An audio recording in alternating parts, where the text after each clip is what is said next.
Selamat pagi Budian, kami dari kelompok Bahasa Indonesia yang beranggotakan Abel, Arvigo, Gerald, Kania, dan Sonia.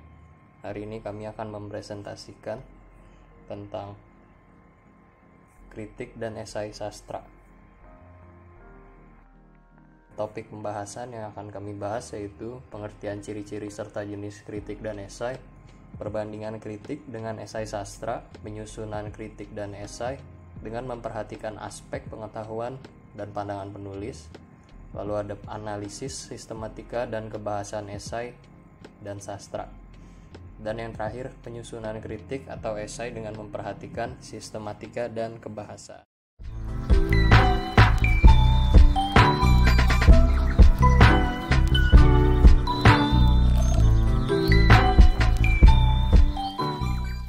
A. Pengertian, ciri-ciri, serta jenis kritik dan esai. Pengertian kritik sastra dan esai. Dalam Kamus Besar Bahasa Indonesia, kritik sastra adalah pertimbangan baik buruk terhadap hasil karya sastra. Melalui kritik sastra, penulis dapat mengkritik cerpen, novel, roman, drama, atau puisi. Penulis dapat menyatakan pertimbangan baik dan buruknya karya sastra secara objektif melalui kritik sastra.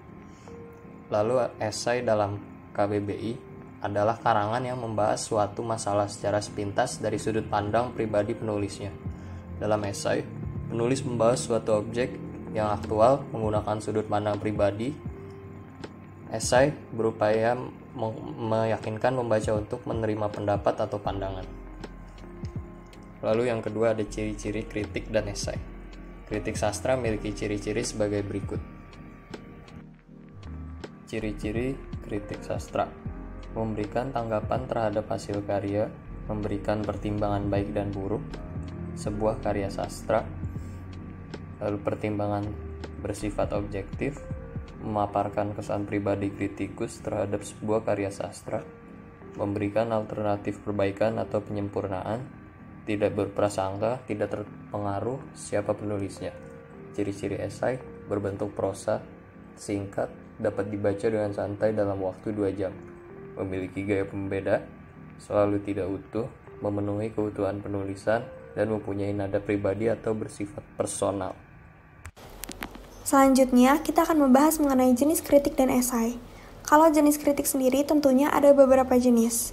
Yang pertama ada kritik sastra intrinsik yang menganalisis karya sastra berdasarkan unsur intrinsiknya, sehingga kita jadi tahu kelemahan dan kelebihan yang ada dalam karya sastra tersebut. Selanjutnya ada kritik sastra ekstrinsik yang berarti menganalisis dengan cara menghubungkan karya sastra dengan penulis, pembaca, atau juga masyarakat. Di samping itu juga kritik ini masih melibatkan faktor ekstrinsik lainnya, seperti sejarah, psikologi, religius, dan pendidikan. Yang ketiga ada kritik deduktif yang berarti menganalisis dengan cara berpegang teguh pada sebuah ukuran yang dipercayainya dan dipergunakan secara konsekuen. Yang keempat ada kritik induktif yang berarti menganalisis dengan cara melepaskan semua hukum atau aturan yang berlaku. Dan yang kelima ada kritik impersonik yang berarti menganalisis hasil karya berdasarkan kesan pribadi secara subjektif terhadap karya sastra. Ada juga namanya kritik penghakiman. Kalau kritik penghakiman ini lebih menganalisis dengan cara berpegang teguh pada ukuran atau juga aturan tertentu untuk menentukan sebuah karya sastra itu baik atau buruk. Selanjutnya ada kritik teknis, dan yang terakhir ini kritik teknis adalah kritik yang dilakukan untuk tujuan tertentu aja. Jadi dia lebih ke dilakukan untuk tujuan tertentu. Selanjutnya kita akan membahas mengenai esai. Esai juga ada beberapa jenis. Yang pertama ini ada esai deskriptif. Kalau esai deskriptif ini dia esai yang melukiskan subjek atau objek yang dapat menarik perhatian pengarang. Jadi esai ini bisa mendeskripsikan sebuah benda atau objek di sekitar pengarang. Dan yang kedua ada esai tajuk. Berarti esai tajuk ini sering dilihat dalam surat kabar dan majalah tentunya.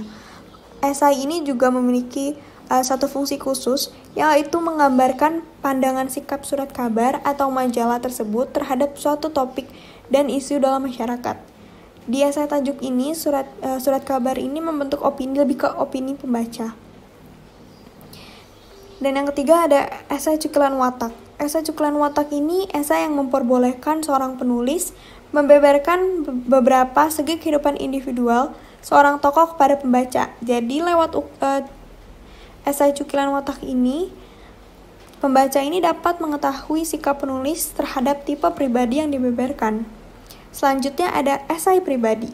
Esai pribadi hampir sama dengan esai Cuklan Watak, tapi kalau esai pribadi ini lebih merupakan tulisan tentang diri sendiri, pribadi si penulis. Jadi penulis akan membuka tabir tentang dirinya sendiri. Dan yang kelima ada esai reflektif, yang berarti esai yang ditulis secara formal dengan bahasa juga yang serius. Jadi bahasanya tuh juga serius. Penulis juga mengungkapkan dalam hal sungguh-sungguh, hati-hati. Jadi lebih ke hati-hati karena berhubungan dengan hidup, misalnya kematian, politik, pendidikan, dan hakikat manusiawi. Esai ini ditujukan pada para cendekiawan. Ada juga namanya esai kritik. Kalau esai kritik ini tulisan tentang pemusatan diri penulis terhadap seni, misalnya lukisan, tarian, pahat, patung, teater, atau kesastraan. B. Perbandingan kritik dengan esai sastra. Yang pertama, mengidentifikasi unsur pendukung kritik dan esai. Teks kritik berisi penilaian kelebihan dan kelemahan sebuah karya secara objektif. Teks kritik harus disertai data-data pendukung yang berupa sinopsis karya, alasan logis, dan teori-teori pendukung. Menurut Kamus Besar Bahasa Indonesia, sinopsis adalah ikhtisar karangan yang biasanya diterbitkan bersama-sama dengan karangan asli yang menjadi dasar sinopsis itu. Selain itu, kritik juga harus menyajikan alasan yang masuk akal dan sesuai dengan logika atau penalaran. Unsur pendukung kritik yang lainnya adalah teori. Teori yang disajikan dalam kritik harus berhubungan dengan objek yang dikritik. Sedangkan, teks esai membahas suatu masalah secara sepintas dari sudut pandang pribadi penulisnya. Oleh karena itu, pembahasan pada esai bersifat subjektif. Sebuah esai merupakan suatu penilaian, pandangan, atau evaluasi penulis terhadap sebuah fakta yang terjadi untuk kemudian diambil kesimpulan. Jadi, unsur pendukung yang wajib ada di dalam sebuah esai itu adalah fakta atau kejadian nyata yang dikritik. Dengan kata lain, sebuah esai bukanlah sebuah karangan belaka. Lalu kita akan membandingkan kritik dengan esai berdasarkan pengetahuan dan sudut pandang penulisnya. Yang pertama, kita akan melakukan perbandingan berdasarkan isi. Objek kajian pada kritik sastra dapat berupa karya, seperti seni musik, tari, film, lukis, puisi, drama, novel, dan cerpen. Sedangkan dalam esai, objek kajiannya dapat berupa karya dan fenomena. Lalu yang selanjutnya, di dalam kritik sastra terdapat deskripsi karya. Misalnya, karya berwujud buku deskripsinya dapat berupa sinopsis. Sedangkan dalam esai, tidak ada deskripsi ringkasan atau sinopsis karya. Lalu yang terakhir, data yang disajikan bersifat objektif pada kritik sastra. Sedangkan, esai tidak selalu membutuhkan data. Selanjutnya, perbandingan berdasarkan pandangan penulis. Pada kritik sastra, penilaian terhadap karya dilakukan secara objektif, disertai dengan data dan alasan yang logis. Sedangkan, pada esai, kajian dilakukan secara subjektif, berdasarkan pendapat penulis esai. Lalu yang kedua, pada kritik sastra, penilaian sering menggunakan kajian teori yang sudah mapan. Sedangkan esai jarang atau hampir tidak pernah mencantumkan kajian teori dalam penilaiannya. Yang terakhir, pembahasan pada kritik sastra terhadap karya secara utuh dan menyeluruh. Sedangkan, pada esai, objek atau fenomena yang dikaji tidak dibahas secara menyeluruh, tetapi hanya pada aspek yang menarik saja. Namun, pembahasannya tetap dilakukan secara utuh. Selanjutnya C. penyusunan kritik dan esai dengan memperhatikan aspek pengetahuan dan pandangan penulis. Menyusun pernyataan kritik terhadap karya sastra. Yang pertama, berisi pemaparan data apa adanya. Contoh, mengklasifikasikan data sebuah cerpen atau novel berdasarkan urutan cerita dan mendeskripsikan nama tokoh utama serta tokoh-tokoh bawahan yang menjadi ciri fisik maupun psikisnya. Selain itu, perlu mendata latar fiktif ruang dan waktu atau latar sosial dan tokoh-tokohnya, dan mendeskripsikan alur setiap bab. Dengan begitu, pembaca mengerti detail karya sastra yang Anda bahas. Yang kedua, tahap penafsiran, yaitu penjelasan atau penerangan karya sastra. Nah, yang artinya perlu menangkap makna karya sastra tidak hanya menurut apa adanya, tetapi menerangkan juga apa yang tersirat dengan mengemukakan pendapat sendiri. Pendapat tersebut perlu mengandung kelogisan. Yang ketiga, tahap analisis, yaitu tahap kritik yang sudah menguraikan data. Pada tahap ini, Anda sudah mencari makna dan membanding-bandingkan dengan karya sastra yang lain. Yang terakhir, tahap evaluasi. Evaluasi merupakan tahap akhir suatu kritik sastra. Dalam suatu evaluasi, Anda dapat melakukan evaluasi melalui pujian. Kemudian sebaliknya, Anda juga dapat memberikan tanggapan bahwa karya tersebut jelek atau tidak bermutu.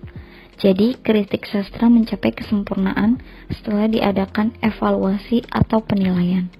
Jadi, evaluasi itu merupakan penilaian, baik melalui pujian atau sebaliknya. Selanjutnya, menyusun pernyataan esai terhadap suatu objek atau permasalahan. Esai membahas objek atau fenomena dari sudut pandang yang dianggap menarik oleh penulisnya. Langkah-langkah untuk menyusun paragraf dalam menulis esai yaitu yang pertama, menentukan judul esai. Yang kedua, menentukan topik permasalahan. Yang ketiga, menentukan tujuan penulisan esai. Yang keempat, menentukan jenis esai yang akan ditulis. Yang kelima, membuat kerangka paragraf. Yang keenam, membuat paragraf pembuka. Yang ketujuh, membuat paragraf pengembang. Dan yang terakhir, membuat paragraf penutup. Setelah menyusun kerangka paragraf, kita dapat menyusun paragraf pembuka, isi, dan penutup. Dalam menyusun paragraf pembuka, kita perlu memahami topik dan gagasan utama dari paragraf. Ketika menyusun paragraf pembuka, usahakan menggunakan penalaran deduktif atau induktif. Penalaran deduktif berarti pokok pikiran di awal paragraf, sedangkan paragraf induktif, kesimpulan atau gagasan pokok berada di akhir paragraf. Setelah itu, susun paragraf pengembang, isi berisi, penegasan isi paragraf sebagai pesan yang akan disampaikan kepada penulis. Terakhir, membuat paragraf penutup. Paragraf penutup yaitu merupakan simpulan esai yang telah disusun. Lalu, bagian D, analisis, sistematika, dan kebahasaan esai dan sastra. Sistematika dan kebahasaan kritik sastra. Interpretasi adalah membaca dan menafsirkan makna yang didapat setelah membaca atau menelaah hal yang akan dikritik. Analisis adalah menelaah mana saja yang menjadi kelemahan dan kelebihannya berdasarkan data yang terdapat objek atau subjek yang dikritik. Lalu ada kaidah kebahasan kritik, yaitu menekankan pada detail sehingga memakai kalimat kompleks, terdiri dari anak kalimat dan induk kalimat. Lalu, penggunaan kalimat konteks membutuhkan konjungsi atau kata penghubung. Lalu, bahasa baku sesuai kaidah bahasa Indonesia dan ejaan yang disempurnakan atau EYD dalam beberapa kritik akademik, penulisan kritik menyerupai karya ilmiah. Lalu gaya bahasanya menekankan pada argumentasi dan eksposisi, lalu yang terakhir dilengkapi dengan rujukan atau referensi. Lalu ada sistematika dan kebahasaan esai, yang terdiri dari pendahuluan, yaitu berisi latar belakang, informasi atau identifikasi dari subjek atau objek yang akan dibahas. Lalu ada tubuh esai, yang menarasikan gagasan yang hendak disampaikan. Narasi tersebut dapat disampaikan melalui subtopik atau penjelasan. Lalu yang terakhir ada kesimpulan, yaitu menyebutkan ulang topik yang ingin disampaikan dengan ringkas, dilengkapi dengan hasil observasi, penilaian, atau sudut pandang penulis. Lalu ada kaidah kebahasaan esai, yang terdiri dari menggunakan kalimat yang efektif dengan susunan SPOK yang jelas, lalu bahasa baku sesuai kaidah bahasa Indonesia dan ejaan yang disempurnakan atau EYD, mengungkapkan ide atau gagasan disampaikan secara runtun dan logis, lalu menghindari kalimat panjang yang bertele-tele, dan yang terakhir menggunakan kata rujukan atau referensi. Penyusunan kritik atau esai dengan memperhatikan sistematika dan kebahasaan. Mengonstruksi kritik sastra dengan memperhatikan sistematika dan kebahasaannya. Langkah-langkah untuk mengonstruksi kritik sastra yaitu sebagai berikut. Pertama, pilihlah karya sastra yang akan dikritik. Kedua, carilah informasi mengenai karya sastra tersebut, yaitu berupa data karya sastra maupun penyairnya. Yang ketiga, cermati bagian-bagian karya sastra tersebut. Yang keempat, susunlah konstruksi teks sesuai dengan struktur teks kritik, yakni pernyataan umum atau tesis, isi atau argumen, dan bagian penegasan ulang untuk menegaskan hasil penilaian. Yang terakhir, susunlah teks kritik berdasarkan konstruksi. Kemudian mengonstruksi esai dengan memperhatikan sistematik dan kebahasaannya. Kritik harus menyoroti sebuah karya, sedangkan aspek yang disoroti dalam esai dapat berupa fenomena tertentu. Langkah-langkah untuk mengonstruksi esai adalah sebagai berikut. Yang pertama, tentukan satu fenomena aktual mengenai kesastraan. Yang kedua, lakukan riset dan pencarian data fenomena aktual tersebut. Yang ketiga, pilihlah sudut pandang yang menarik untuk dibahas. Yang keempat, susunlah kerangka teks sesuai struktur teks esai.